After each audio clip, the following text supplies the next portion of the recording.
There is a silent epidemic sweeping the globe, a quiet plague that claims no lives but entombs them. According to a recent global study by Gallup, the vast majority of the world's workforce is not engaged in their work. They are not merely unhappy, they are disconnected, going through the motions like ghosts in a machine, their hearts and minds elsewhere. This is not just a statistic about job satisfaction. It is the sound of billions of human souls living in quiet desperation. It is the data point that proves our world is a vast graveyard of buried potential, of songs never sung, of empires never built, of giants who were told to be small and chose to obey. They are not victims of circumstance, but of a decision they don't even remember making. You feel it too, don't you?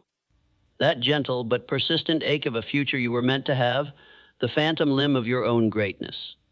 What is the wall that separates the person you are from the person you were born to be? You may call it your job, your boss, your bank account, or the city you live in. You may blame your past or fear your future, but those are not the walls. They are merely the shadows the real wall casts upon your life. The true barrier is not outside of you. It is the architecture of your own soul. The division is an internal one, a blueprint held within that dictates the limits of your reality. This speech is not about changing your circumstances. It is about handing you the tools to demolish and rebuild the very foundation of your identity. It is a summons to the architect that slumbers within you. For you are not a passive occupant of your life, waiting for the weather to change. You are the designer, the engineer, and the master builder of your own destiny. Destiny is not a lottery ticket you hope to find. It is a cathedral you must build stone by stone, from the ground up, based on a design of your own choosing. The world does not grant greatness to those who wait for it. It surrenders to those who build it first within themselves and then command it into existence. This is your call to awaken. This is your invitation to become the architect of destiny. What follows is not mere inspiration, it is the blueprint. We will not speak of vague wishes, but of the unshakable laws of mental and spiritual construction. We will lay the foundation of identity, erect the scaffolding of belief, and forge the fortress of persistence. You will learn not just to dream of the throne, but to design it, build it, and then assume it as your birthright. The time for sleeping is over. The giant must awaken. The work is about to begin. Before a king can rule a kingdom, he must know its borders. Before an architect can raise a skyscraper, they must possess a blueprint so detailed it accounts for every wire, every beam, every pane of glass. Yet, the average person approaches the grand architecture of their own life with nothing more than a vague mist of desire. They say, I want to be successful. I want to be happy. Or, I want to be wealthy. These are not goals. They are confessions of longing, formless wishes sent out into the void with no instructions for their return. They are the prayers of the powerless. To act like a winner is impossible if you have not first defined, with absolute and ruthless clarity, what victory looks like. The first law for the architect of destiny is this: you must draft the blueprint of your throne. A wish is a passive hope. A blueprint is an active command. A wish says, I hope something good happens. A blueprint says, this is what will be built. The human subconscious, that silent, tireless engine that shapes over 90% of our reality, cannot operate on vague suggestions. It is a literal-minded servant. To tell it, I want to be wealthy, is like telling a master craftsman to build something nice. The result will be chaos, confusion, or nothing at all.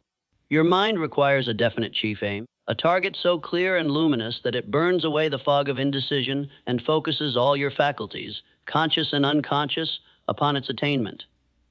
You cannot pretend to be something vague. You cannot act like a king if your kingdom is an undefined patch of land in a fantasy world. You must know its precise dimensions, its laws, its currency, and the view from its highest tower. This is not a matter of positive thinking. It is a matter of psychic and spiritual engineering. The man who walks with a vague purpose walks slowly, his eyes scanning for approval, his posture asking for permission. He is a ship without a rudder, at the mercy of every current of opinion and every storm of circumstance. But the man who carries a precise blueprint in his mind walks with a different stride. His steps are measured and deliberate. His eyes are not seeking, they are seeing the next step, the next move, the next stone to be laid in the foundation of his empire. He does not hope for the door to open. He walks toward the exact spot where he knows the door will be built. Consider the story of John Goddard. This was not a man who trifled with vague wishes. On a rainy afternoon in his native Los Angeles, at the tender age of 15, Goddard sat down with a yellow legal pad and performed an act of radical clarity. He wrote down a list titled, My Life List. It contained 127 specific, audacious, and wildly varied goals he intended to achieve in his lifetime. This was not a bucket list of flimsy hopes. It was a blueprint. He didn't just write, travel. He wrote, explore the entire length of the River Nile, visit the Great Wall of China, and circumnavigate the globe. He didn't just write, learn. He wrote, read the entire Encyclopedia Britannica, read the complete works of Shakespeare, and learned to play the flute, violin, and piano. He listed climbing the world's most formidable mountains, from Kilimanjaro to Mount Everest, and learning to fly a plane. What Goddard created that day was not a dream. It was a series of explicit commands to his future self. It was a declaration of identity. He was no longer just a boy. He was an adventurer, an explorer, a scholar, a musician. He began to act like one. By the end of his remarkable life, John Goddard had accomplished 111 of his 127 goals. He didn't just stumble into these achievements. He was pulled toward them by the magnetic force of a purpose defined with laser-like precision. His list was the blueprint, and his life was the magnificent structure that rose from it. He did not hope for a life of adventure. He designed one. This story is a powerful testament to a principle now validated by decades of psychological research.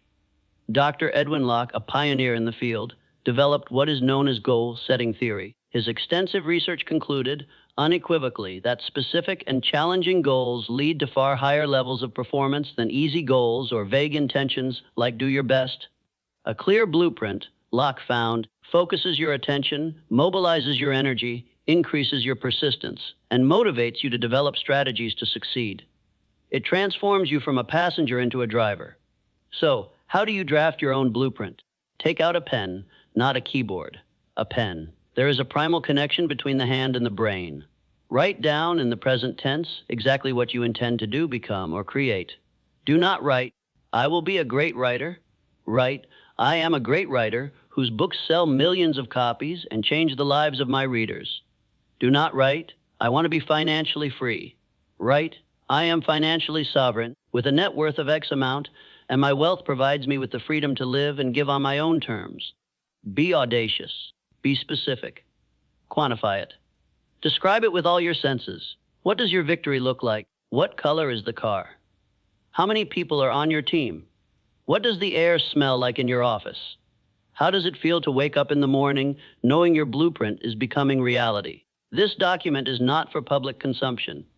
It is a sacred contract between you and your higher self.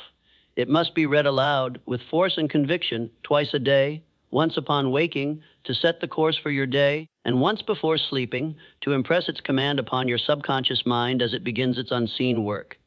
This is the non-negotiable first step. Without it, all that follows is a futile exercise. Acting like a winner is an empty gesture without a clear picture of the winner's circle. Arrogance is pretending to be something you are not.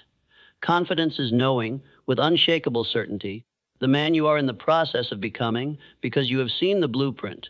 The choice is yours.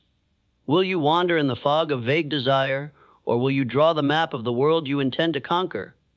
Begin now. Draft the blueprint of your throne. Once you have the blueprint, the second and most profound task begins. It is the work that separates the dreamer from the creator. You must build the foundation. But this is no ordinary foundation of steel and concrete. It is invisible. It is the bedrock of identity upon which the entire structure of your destiny will rest. Many scoff at the command to act as if, dismissing it as mere pretense, a foolish game of make-believe. This is a fatal misunderstanding of a deep psychological and spiritual law. You are not being asked to lie to the world. You are being commanded to reprogram yourself. Building this invisible foundation is the process of deliberately shaping your identity, thought by thought, action by action, until the man you wish to be and the man you are become one and the same. The human mind is not designed to distinguish between a vividly imagined reality and a physical one. More importantly, it is constantly seeking harmony between your beliefs and your behaviors. This is where the magic happens. When you deliberately act in a way that is inconsistent with your old, limited beliefs, you create a state of internal tension. To resolve this tension, the mind has only two choices: either force you to revert to your old behavior, or begin to change your core beliefs to match the new, powerful actions you are taking. By persistently acting like a winner, you are forcing your own subconscious to surrender its old programming and adopt the new identity. You are not faking it, you are building it. Science has given us a name for this phenomenon. In a groundbreaking 2012 study published in the Journal of Experimental Social Psychology, researchers Hajo Adam and Adam Galinsky explored what they termed enclothed cognition. They discovered that the clothes we wear do not just change how others see us, they profoundly change how we think. In their experiment, subjects who wore a doctor's white coat displayed dramatically increased levels of sustained attention and focus compared to those who wore their street clothes. The symbolic meaning of the coat, its association with scientific rigor, intelligence, and carefulness, was physically embodied by the wearer. Their brain began to function in alignment with the identity the coat represented. Now, pause and absorb the staggering implication of this. If a simple piece of fabric can physically alter your cognitive abilities, what do you think happens when you consciously and deliberately put on the posture of a leader? The unwavering eye contact of a master, the decisive tone of a creator. You are not just putting on a show for others. You are sending an irrefutable signal to your own nervous system. You are dressing your soul in the uniform of your highest self, and your brain, by its very nature, will begin to rewire itself to live up to that uniform. This is not theory, this is biological law. Your actions are the chisel, and your character is the stone. Each deliberate act of courage, of discipline, of confidence, is a strike that chips away the marble of mediocrity and reveals the form of the master within.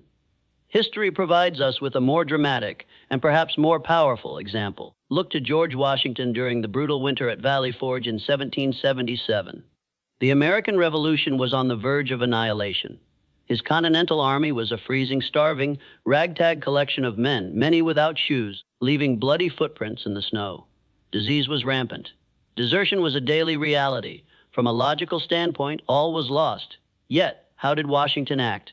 He did not act like the leader of a defeated rabble. He acted like the commanding general of the most powerful army on earth. He maintained an immaculate personal appearance. He enforced military discipline with unwavering resolve. In his letters, he spoke not of defeat, but of the certainty of future victory. Washington's behavior was not a facade. It was the construction of an invisible foundation. He embodied victory in the heart of despair. His posture, his tone, his unwavering belief became the psychological fortress that protected the entire revolution from collapse. The men, seeing their general behave as if winning was an inevitability, began to absorb that belief themselves. He did not let his circumstances define his identity. He forced his identity to redefine his circumstances. He was not pretending to be a great leader. It was in the crucible of Valley Forge, by acting as if, that he forged himself into one. So, how do you begin laying your own foundation here and now? You begin with your body. Sit up straight. Pull your shoulders back. Walk into a room not as if you are asking for permission to be there, but as if you own it. You begin with your voice. Eradicate weak, hesitant language from your vocabulary. Banish, I think, I'll try, and maybe. Replace them with the language of command. I will. I know. It is done. Speak with a lower, more deliberate tone. Your conviction is conveyed not in volume, but in resonance. You begin with your habits. Dress with dignity, even when no one is watching. Keep your workspace orderly. Do the hard thing first. These small, daily acts of discipline are the concrete you pour into your invisible foundation, making it stronger and deeper with each passing day. This is not a single act, but a continuous process of becoming. You are what you repeatedly do. Therefore, excellence is not an act, but a habit. The identity of the winner is not a prize to be awarded at the end of the race. It is the foundation you must build before the race even begins. No great cathedral was ever built by a single pair of hands. The architect may hold the blueprint, and the mason may lay the first stone, but to reach for the heavens, a structure needs support. It requires scaffolding, a temporary framework that allows the builders to work safely at great heights, to protect the delicate, unfinished sections from the elements, and to provide the stability necessary for ambitious construction. In the architecture of your destiny, this scaffolding is the mastermind. You cannot and must not attempt to build your empire in isolation. The command to act as if is a radical act of faith, and that faith is a fragile flame in the winds of a cynical world. To protect it, to nurture it, to fan it into a raging inferno, you must surround yourself with an alliance of harmonious minds. The mastermind principle is not about networking. It is not about exchanging business cards or seeking favors. It is a profound spiritual and psychological law. When two or more minds unite in perfect harmony for the attainment of a definite purpose, a third, unseen force is created. This third mind is an intangible energy, a psychic force field that amplifies the power, courage, and creativity of every individual member. It transforms individual belief into collective certainty. Doubt cannot survive in such an environment. Fear withers. The vision that once seemed daunting in solitude becomes an inevitable reality when reflected back at you through the eyes of those who share your faith. But this power comes with a severe and non-negotiable condition: perfect harmony. There can be no room for envy, for sarcasm, for hidden doubt. A single cynic in your inner circle is not just a neutral party, they are a saboteur. Their disbelief is a subtle poison that contaminates the well of your conviction. An enemy outside the walls of your fortress is a known threat you can defend against. But a doubter you have willingly invited inside is a traitor who has already been given the keys to the citadel. They will not attack your vision with swords, but with quiet sighs, with faint praise, with the seemingly innocent question, "But are you sure that's realistic?" And that one question can be enough to fracture the entire foundation of your belief. This is why the architect of destiny must be ruthless in curating their associations. This is not about arrogance, it is about spiritual hygiene. You have a sacred duty to protect your blueprint from those who cannot comprehend its scale. Do not share your grandest visions with small minds. They will not understand, and their lack of understanding will manifest as ridicule or pity, both of which are toxic to a budding identity. You are not obligated to convert the skeptics. You are obligated to build your cathedral, and you must select your fellow builders with more care than you select your materials. Consider the assembly of the Inklings at Oxford University. This was not a board of directors or a venture capital group. It was a humble gathering of academics, including C.S. Lewis and J.R.R. Tolkien, who met weekly in a pub or in college rooms. Their purpose was simple: to read aloud from their works in progress. Imagine Tolkien, in the early stages, reading his strange, mythic tales of elves, dwarves, and hobbits to an ordinary group. He would have been met with confusion, perhaps even mockery. But within the sacred circle of the Inklings, he found not just acceptance, but enthusiastic encouragement. C.S. Lewis, in particular, was a relentless champion of Tolkien's vision for Middle-earth. It was within the scaffold of shared belief, this harmonious mastermind, that two of the greatest fantasy worlds of all time were nurtured from fragile ideas into literary empires.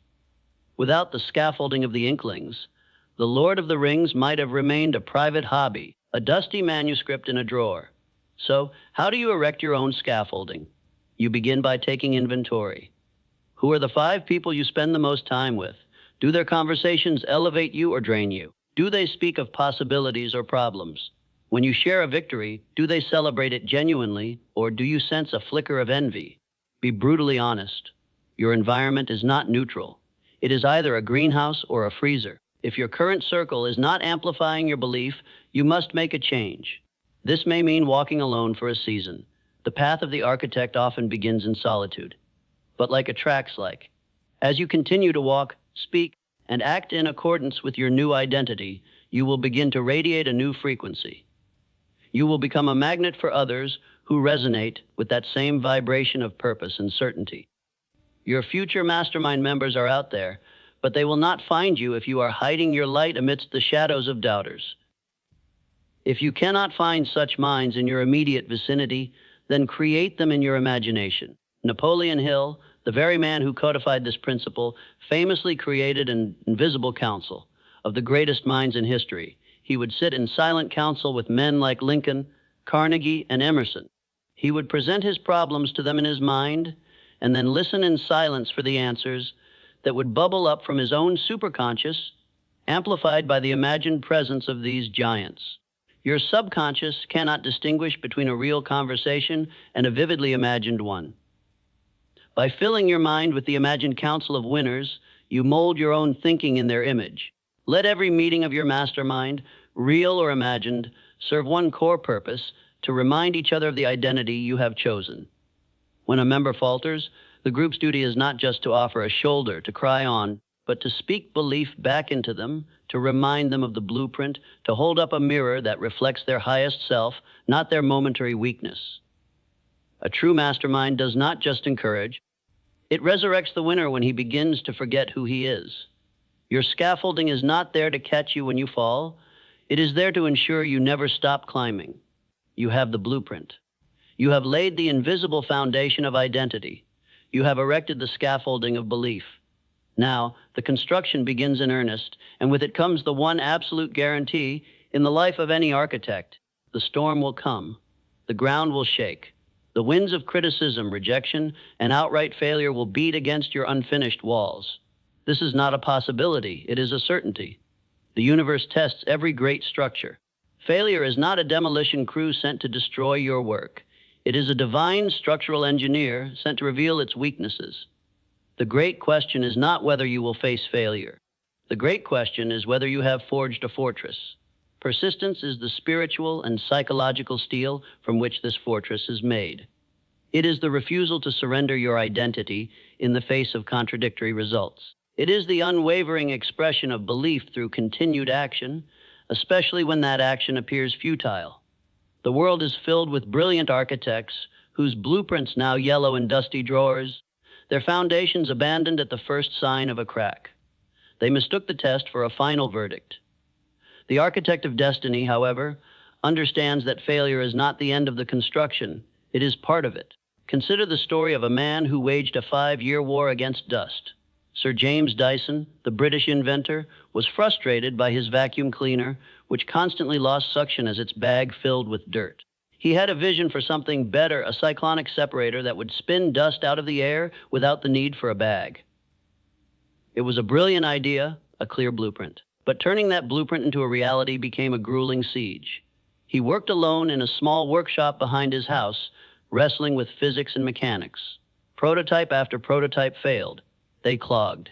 They lost suction. They were deafeningly loud. His wife, supporting him on her teacher's salary, watched as their finances dwindled. He was mocked by established manufacturers. He did not fail 10 times or 100 times or even 1,000 times. James Dyson built 126 failed prototypes.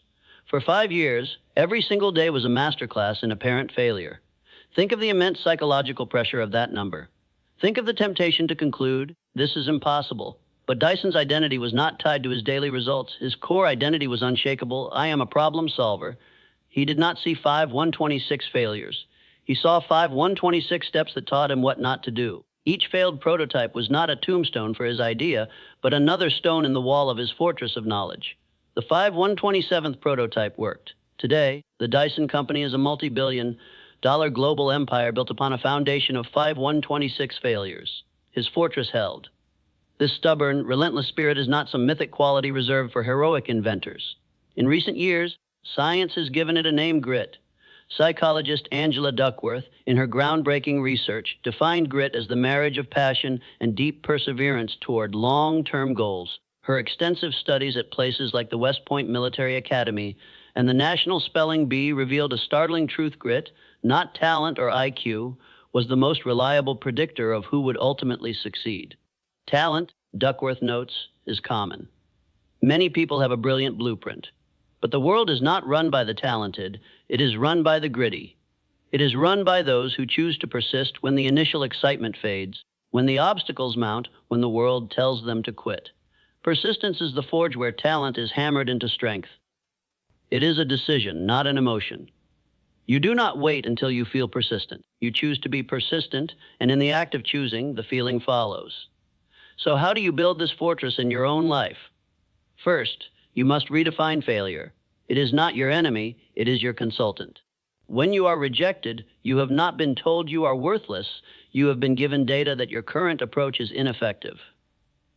When a plan collapses, you have not been defeated. You have been given an opportunity to design a stronger one.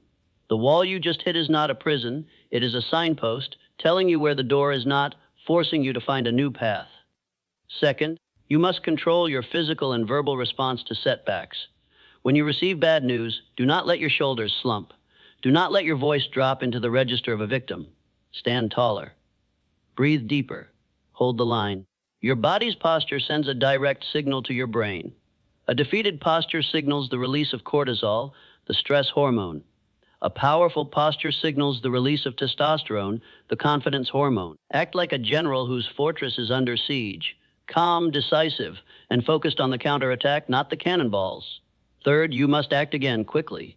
Do not marinate in failure. The time between a setback and your next move is the most dangerous territory where doubt builds its nests. Revise the plan, recalibrate your approach, and then move forward immediately, even if it's just a small step. This creates momentum and signals to your subconscious that the game is still on. The man who acts like a winner in the face of loss is not delusional. He is activating a law deeper than circumstance. He is demonstrating that his identity is not for sale, that it cannot be bought by success or destroyed by failure. It is his, forged in the fire of persistence, and he will not surrender it. The fortress is not built on sunny days when all is well. It is built in the mud and the rain, stone by stubborn stone, while the storm rages. And when the skies finally clear, it is the man whose fortress is still standing who inherits the world. And so, we arrive at the beginning. The blueprint for your throne is in your hands. You understand that victory is not a prize to be won, but a structure to be built. You have been shown how to lay the invisible foundation of identity, how to erect the sacred scaffolding of a mastermind, and how to forge the unbreakable fortress of persistence against the inevitable storms of failure. You have been given the designs. You have been handed the tools. You now stand before the empty plot of land that is your future, and the sheer scale of your own potential can feel paralyzing. But a cathedral is not built in a day. The architect does not manifest the entire structure at once. The work begins not with the raising of a spire, but with the laying of a single stone. The journey of 1,000 miles begins with a single step. The construction of your destiny begins with a single brick. This is your power. You do not need to become the master of your fate overnight. You only need to be the master of this one moment and perform one simple, foundational act. This is not a suggestion. It is your first assignment as the architect of your destiny. Tonight, before you sleep, take out a pen and a clean sheet of paper. In the quiet of your room, write one sentence. This sentence must be in the present tense, and it must define the absolute core of the identity you are choosing to build. Not, I will be, but I am. For example, I am a disciplined and courageous leader who inspires loyalty and executes with excellence. Or, I am a creative force whose work brings beauty and value to the world. Make it your own. Make it resonate with the deepest truth of who you were born to be. This single sentence, written by your own hand, is your first brick. It is small, it is simple, but it is everything. It is a physical anchor for your intangible vision. It is a declaration of intent to the universe, but more importantly, to your own subconscious mind. Tomorrow morning, before the world has a chance to tell you who you are, stand up, hold that paper, and read that sentence aloud. Let your own ears hear the sound of your new reality. Do this every morning. Do this every night. This is not a meaningless affirmation. This is the daily, deliberate act of laying the cornerstone of your new world. Everything else, the great achievements, the wealth, the influence, the legacy, will be built upon the foundation that begins with this single brick. The time for wishing is over. The time for building is now. Lay it.